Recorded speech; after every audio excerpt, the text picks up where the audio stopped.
Network, Channel 9415, Free Speech TV, 9410 Link TV, and DirecTV Channel 375. And we're video and audio podcasting at democracynow.org. After months of debate, Congress has yet to authorize a new domestic surveillance law amidst a standstill over immunizing telecommunications companies that aided government spying. Last month, the Democratic-led House narrowly passed a bill excluding the immunity provision despite a threatened veto by President Bush. Bush wants the House to mimic the Senate version, which reauthorizes National Security Agency spying while shielding telecom companies from retroactive lawsuits. The NSA launched its warrantless spy program in October 2001, but it took over 4 years for the program to become publicly known, finally revealed by the New York Times in December 2005. My next guest is one of the 2 New York Times reporters who broke the NSA story. Eric Lichtblau has just come out with a new book. It's called Bush's Law, The Remaking of American Justice. The book's new disclosures include an account of fierce anxieties within the Bush administration on the program's legality when it began.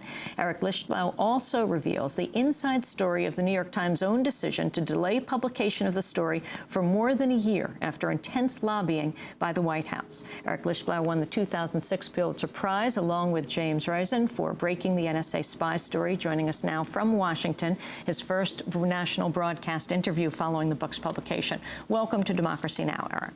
Well, thanks for having me. It's good to have you with us. You say that the war on terror that the Bush administration employed to mask the most radical remaking of American justice in generations. Explain. Well, what we've seen since 9/11 is really a historic shift, as I try and lay out in the book, in the way we look at intelligence and law enforcement and the role of the federal government. It's akin to what Hoover did at the FBI in going after organized crime in the 50s and 60s or against communists. It's just a remaking of the sense of what the federal government's purpose is. After 9/11, Bush and his top advisors, Rumsfeld, Ashcroft, Gonzales, Cheney, certainly, said this will not happen again. And they made clear that every branch of the federal government would be tasked to remake itself within the Pentagon, within the Justice Department, within the CIA, within the NSA, to ensure that every possible lead, every possible tangent that could lead back to al-Qaeda would be checked, would be scrubbed before another attack could happen. Now, what was lacking in that pursuit was really the checks and balances that we've taken for granted in terms of constitutional principles, and that's the story that I try and lay out in the book. Tell us how you stumbled on the NSA warrantless wiretapping story. Well, what I lay out in the book is that in the chapter that discusses the backstory, if you will, the story of how the New York Times came to publish the story, was that there was intense nervousness over this program from the very beginning, literally from the first hours and days that it began in October 2001. There were people within the government, within the FBI, within the Justice Department, who were worried that the NSA was doing something illegal. Remarkably, they kept a bottle on that for the better part of 2.5 years. My partner and I, Jim Risen, simultaneously but separately began hearing some of these rumblings in 2004 through sources that we had. I covered mainly Justice Department issues. Jim covered mainly intelligence and CIA issues. We both began hearing things in 2004. At the time, we only learned later, it was at the time that really there was this revolt within the government that led to the near resignations of more than 20 people within the administration over this program. What we were hearing was really the steam blowing over on this program, and that led to months of reporting that led to internal strife within the paper over whether or not to publish this paper, whether or not to publish this story, and the paper initially decided, after really agonizing internal deliberations, that because of the administration's insistence that this could harm national security, it would not publish the story. Now, it came back at that decision, obviously, more than a year later, in late 2005, and ultimately did decide to publish the story. Explain what happened, because this was not just any date when the New York Times squelched the story in 2004. It was right before. You're referring to the November 2004 election, I assume. Yes. Yeah, I think that the timing was more or less coincidental, but yes, the period around which we were discussing this was October, November 2004. There was, as I describe in the book, there was a draft of the story in hand with the outlines of the program as we essentially know it today in hand. And the paper went over that draft, went to the administration, discussed what we knew, heard out the White House in great detail as to its objections, ultimately decided just before the election in November 4.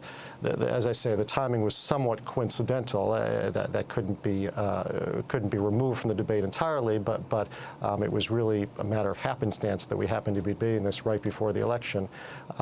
Decided initially before the election that the editors felt we did not quite have enough to go, then came back at it immediately after the election, decided we still did not quite have a story that we could publish, given the administration's insistence about the national security concerns. Eric, explain the meeting. Explain the meeting that the New York Times first had with the White House. Who was there? Sure.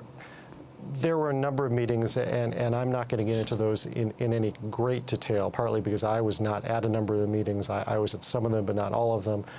There were ground rules that I've tried to respect. The White House has put some of those meetings on the record. The newspaper has put some on the record, so I'm a little bit careful about what I can and can't say here.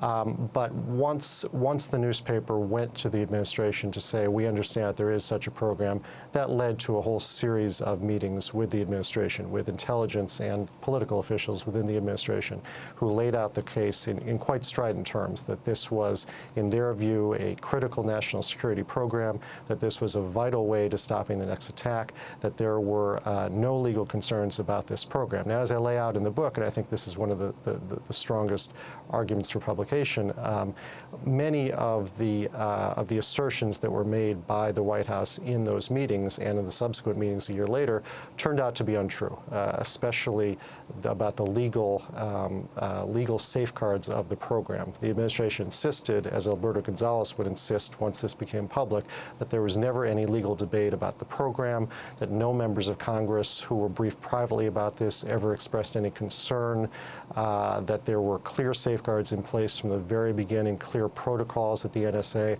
Our reporting independently had called all those assertions into question, if not debunked them entirely. The description of the meeting you did attend, this was right before your colleague was about to publish his book, but that hadn't quite happened yet. You and your editors, Bill Keller, met with Condoleezza Rice. Can you describe that meeting and the concerns they expressed? This was in, what, 2005, December? Right. That was just a few weeks before the story ultimately ran, December 16th of 2005. And this was what we thought was the sort of the last gasp effort by the White House to stop publication of the story.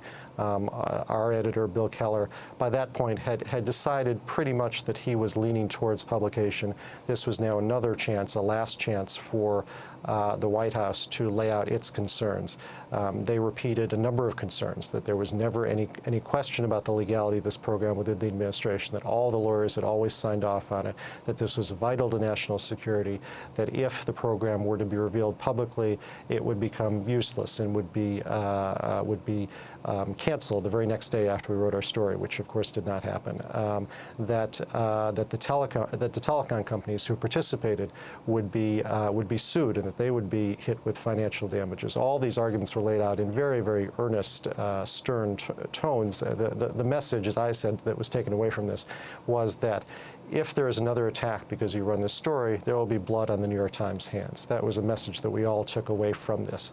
If there is another calamity because of, if there's another calamity after the New York Times runs this story, we will be responsible. Is it right, Eric, you were still, the Times wasn't going to run this story until your colleague Jim at the New York Times was going to publish his book, and that put the Times in a tremendously awkward position. It's going to come out anyway, and their reporters are not the ones who are going to reveal it.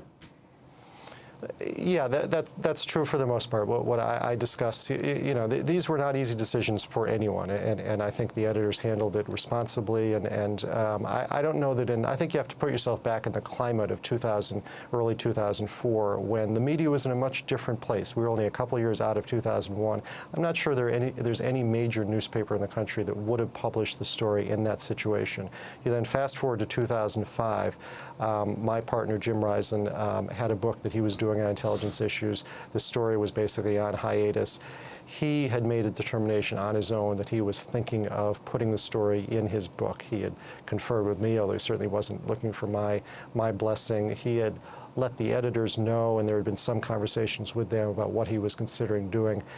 That then led to a whole series of discussions where the editors revisited this whole topic. But I think the burden was still clearly on me and Jim to say, why should this story run? Okay, Jim's book is out here. That's going to be coming out in a few months. But tell us what has changed and what were the